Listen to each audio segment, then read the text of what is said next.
دارک وب تاکنون خلافکارای زیادی داشته، ولی یکیشون هست که به پادشاه دارک وب معروف شد و کاری کرد که پلیس FBI بیفته دنبالش.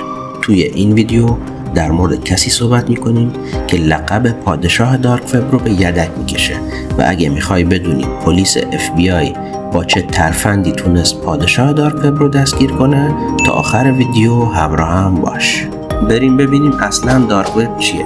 زمانی که شما به اینترنت متصل میشین و کارهای روزمره‌تون رو مثل جستجو، چت در شبکه‌های اجتماعی و تماشای فیلم انجام میدین، در اصل تنها 4% از قلمروی اینترنت رو فتح کردیم، ولی اینترنت لایه‌هایی داره که ما ازش بیخبریم. بخشی از اینترنت که به راحتی در دسترس همه قرار داره و با استفاده از موتورهای جستجو مثل گوگل و یاهو در دسترسه بهش میگن سرفیس وب، ولی 90% تمام وبسایت‌های موجود روی لایه‌ای به نام دیپ وب قرار داره.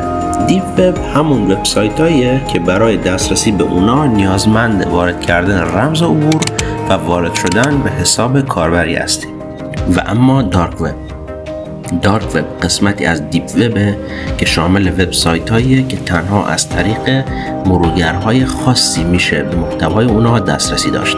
در واقع هر محتوا یا فعالیتی که روی سطح اینترنت غیر قانونی محسوب میشه مخصوص دارک وبه. توی دارک وب کالاها و خدمات غیر قانونی مانند مواد مخدر، سلاح‌ها، کارت‌های اعتباری سرقتی و اطلاعات شخصی دزدیده شده خرید و فروش میشه. در سال 2000 میلادی همزمان با ظهور و رشد اینترنت اولین قدم در شکل‌گیری دارک وب شکل گرفت. ولی پیدایش و موفقیت دارک وب به 2 عامل مهم دیگه نیاز داشت: جایی برای مخفی کردن هویت کاربران و ارز دیجیتالی غیر متمرکز و خارج از کنترل دولت‌ها. در سال 2010 به لطف بیت کوین بازار دارک وب رونق گرفت. بیت کوین رمز ارزی بود که خریدار و فروشنده بدون آگاهی از هویت یکدیگر و خارج از کنترل دولت‌ها در پلتفرمی قابل اطمینان میتونستن به خرید و فروش بپردازن. در سال 2011 وبسایتی تحت عنوان سیلک رود راه اندازی شد. سیلک رود به معنای جاده ابریشمه و جایی بود که بزرگترین فروشنده های کالاهای ممنوعه شروع به کار کردند و طی 2 سال بیش از 187 میلیارد دلار خرید و فروش در آن انجام شد. سیلک رود بیش از 100,000 مشتری فعال داشت، ولی این بازار سیاه زیاد دوام نیاورد و در سال 2013 پلیس موفق شد سایت سیلک رود را مصادره و صاحب 29 ساله آن را دستگیر و به حبس ابد محکوم کند. به محض بسته شدن فروشگاه جاده ابریشم نسخه دوم آن برگزاری شد. بعد از 1 سال نسخه دوم نیز بسته شد و پس از آن نسخه سوم فروشگاه جاده ابریشم در دسترس قرار گرفت. بعد از اون کلی وبسایت هی باز میشد هی بسته میشدن تا اینکه در سال 2015 میلادی وبسایتی با نام ایولوشن راه اندازی شد که این وبسایت بر اساس سیستم واسطه‌گری فعالیت میکرد و خلافکاران به سایت بیت کوین میدادن و سایت درصد خودش رو بر میداشت و جنس رو به دست خریدارا میرسوند. با این روش همیشه میلیون‌ها دلار بیت کوین دست سایت بود تا اینکه بعد از مدتی یهو وبسایت آفلاین شد. ایولوشن میلیون‌ها دلار بیت کوین خلافکاران رو به جیب زد و رفت و دیگه هیچ وقت برنگشت و خلافکاران سرانجامی مانند مالباختگان و کوروش کمپانی رو تجربه کردند. بعد از وبسایت ایولوشن چندین وبسایت روی کار اومدن، ولی هیچ کدوم ثبات و دوام زیادی نداشتند تا اینکه در سال 2017 میلادی وبسایتی با نام آلفابی راه اندازی شد. وبسایت آلفابی پرقدرت طراحی شده بود و توانایی سرویس دادن همزمان به صدها هزار مشتری را داشت و کارش را به خوبی انجام میداد. بعد از مدتی این وبسایت به آمازون دارک وب معروف شد. رئیس آلفابی فردی بود که خود را آلفا اوتو نامیده بود. توی دارک وب مشخصات واقعی وجود نداره و همه نام ها مستعاره.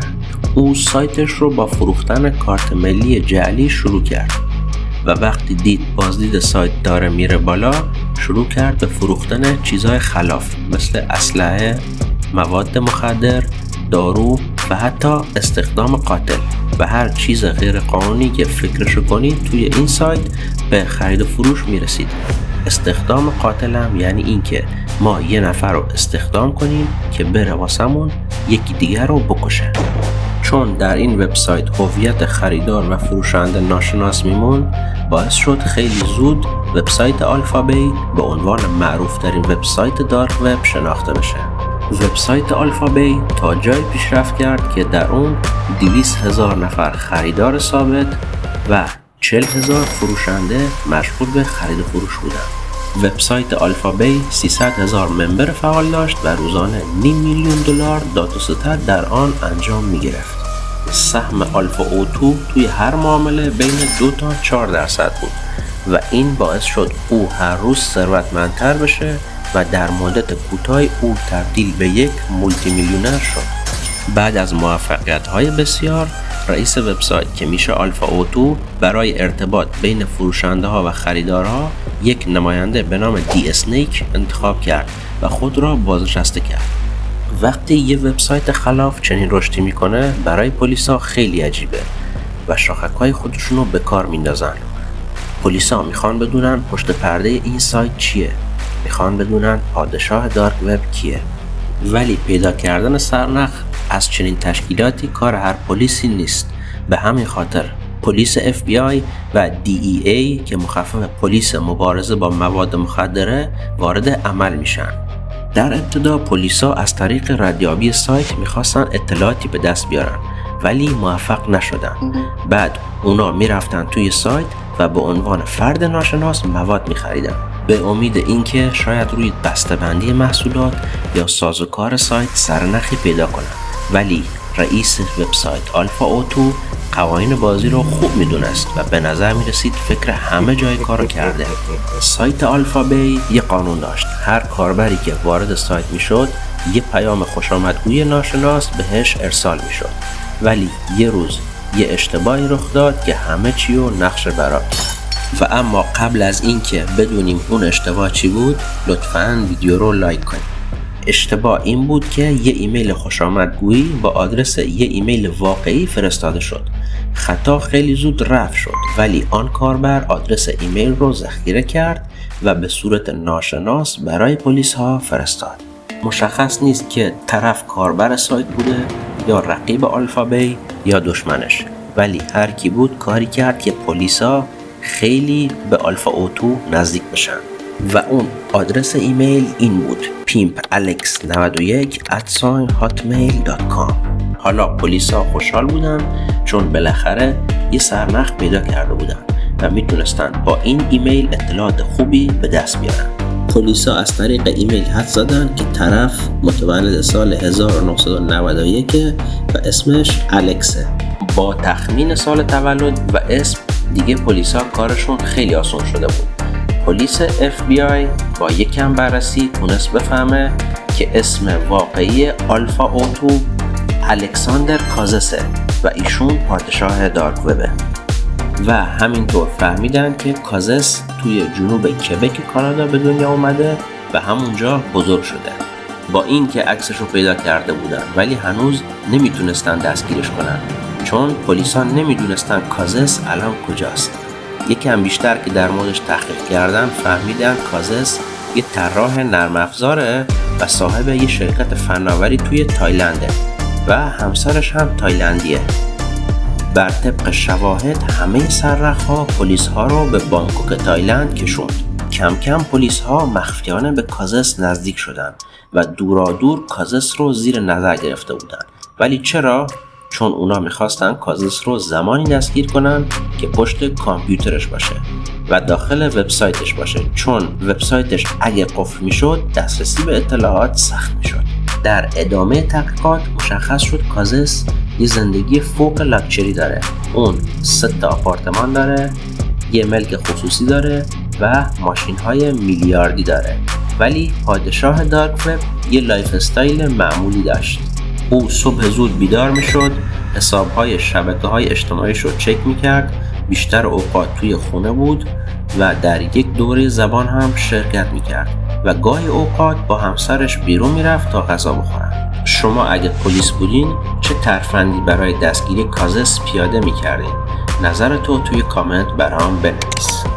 سرانجام در تاریخ 5 ژوئیه 2017 در بانکوک سرنوشت پادشاه دارک وب رقم خورد.